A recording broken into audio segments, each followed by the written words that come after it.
अऊज़ुबिल्लाहि मिनश्शैतानिर्रजीम बिस्मिल्लाहिर्रहमानिर्रहीम।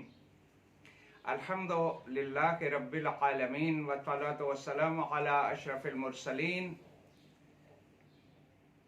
सय्यदिना व नबियना व शफीए ज़ुनूबिना व तबीब क़ुलूबिना व मौलाना अबिल क़ासिम मुहम्मद वस्सलातु वस्सलामु अला आलिहि तय्यबीन अत्ताहिरीन अल-मासूमीन अल-मुंतजबीन व लअनतुल्लाहि अला आदाइहिम अजमईन। अम्मा बअदु, बिस्मिल्लाहिर्रहमानिर्रहीम। मैं आपकी खिदमत में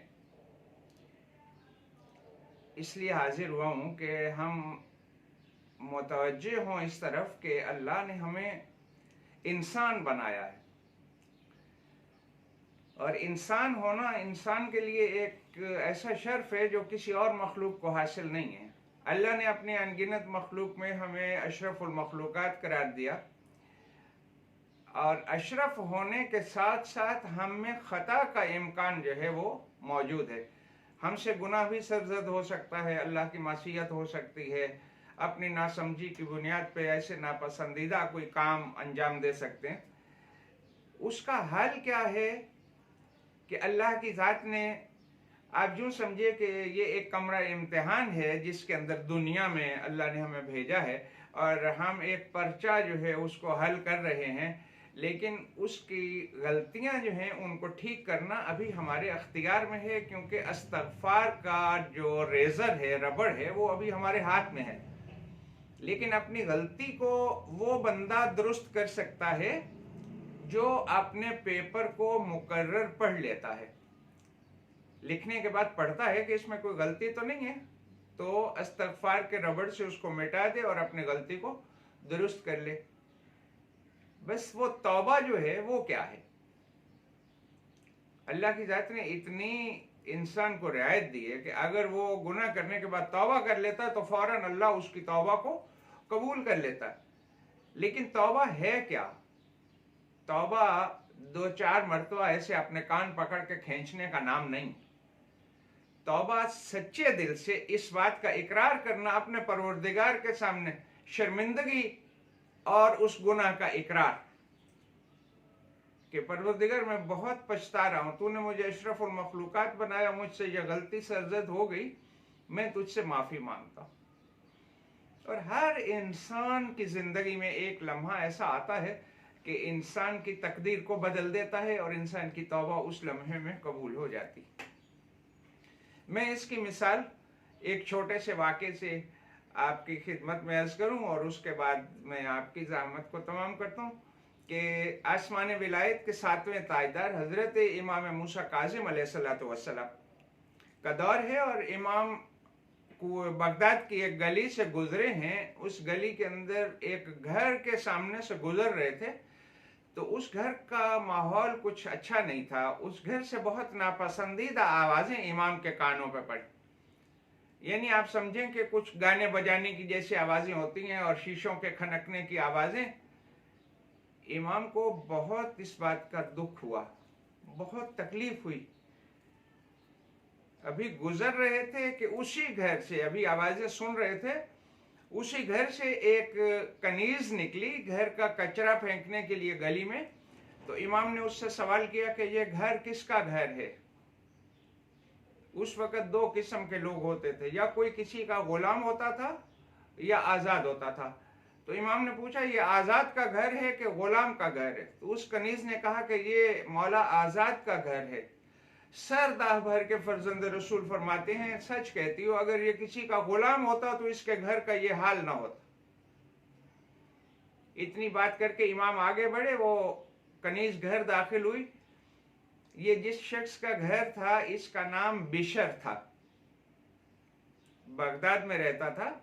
इसने अपनी कनीज से कहा तुम देर लगा के आई हो, कचरा फेंकने गई थी, तुम्हें देर क्यों हुई?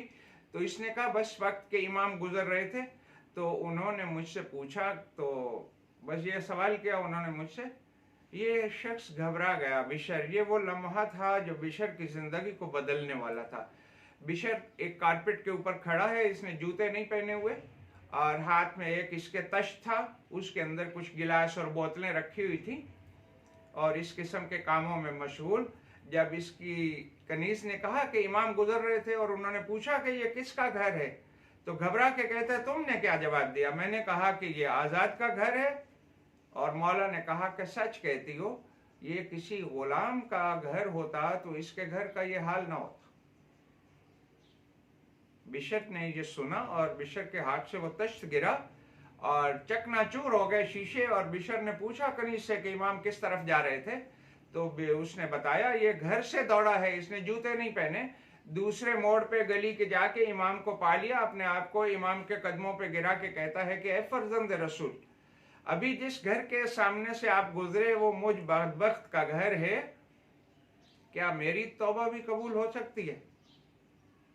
اس کریم ابن کریم نے کیا کیا, اس نے اٹھا کے اپنے سینے سے بشر کو لگا کہ مولا کہتے ہیں کہ بشر میں اذن امامت سے, علم امامت سے تمہارے اندر جھانک کے دیکھ رہا ہوں کہ تم سچے دل سے توبہ کرنا چاہتے ہو اور تم نے توبہ کر لی ہے. میں موسیٰ کاظم تم سے وعدہ کرتا ہوں کہ میں تمہاری توبہ کو اپنے پروردگار سے قبول کرواؤں گا. بس وہ لمحہ گیا ایسا معین. بشر نے اس لمحے کے بعد اپنے پیروں میں جوتا نہیں ڈالا اور بغداد کی گلیوں میں بغیر جوتے کے گھومتا تھا. اور اللہ نے اس مقام پہ بشر کو پہنچا دیا اس توبہ کے بعد کہ روایات کے اندر ہے کہ بشر جن گلیوں سے گزرتا تھا ان گلیوں کے اندر جانور گوبر نہیں کرتے تھے کہ یہاں سے بشر گزر کے گیا ہے. اور آخری لمحے تک اس نے جوتا اپنے پاؤں میں نہیں ڈالا. جو ننگے پاؤں پھرتا ہے اس کو عربی میں حافی کہتے ہیں. ننگے پاؤں ہونے کی وجہ سے قبر میں اترنے تک یہ ننگے پاؤں رہا. اس کا نام تاریخ کے اندر بشر حافی کے نام سے مشہور ہوا اور تاریخ میں اب بھی بشر حافی اس کا نام لکھا ہوا.